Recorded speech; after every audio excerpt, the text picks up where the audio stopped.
হলো অবস্থা। ভাঙে গেছে পানির প্রচুর স্রোত এলাকা ভাঙে গেছে।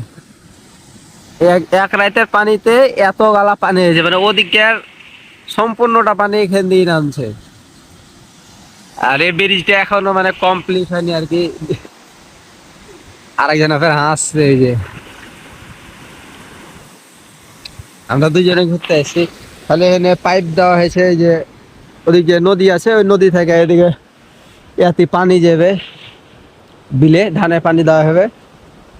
তো ব্রিজটা এখনো চালু হয়নি, এই যাতে আগে দিয়ে ঢালাই দিয়ে এদিকে ওদিকে ঢালাই দিয়ে তারপরে এখানে ভরাট দিয়ে তারপরে গিয়ে এটা চালু হইতো। এই হাসি দেখো এ সাইডে রেলটা সম্পূর্ণটা এই ইয়াতি ভাইসা নেমে গেছে। এই যে পানি আসছে, পানির জোয়ার লেগে আর ভেঙে গেছে।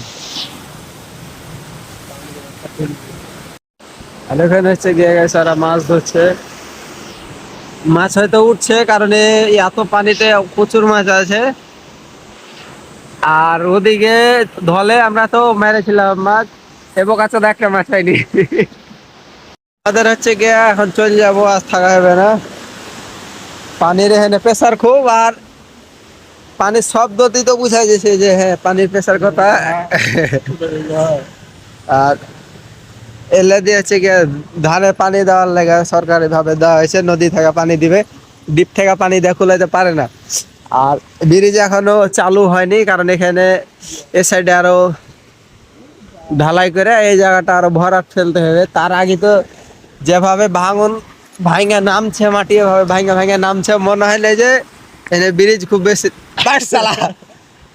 ব্রিজ খুব বেশি দিন টিকবে।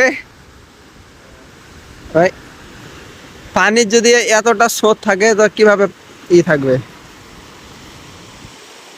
তো দেখা যাক।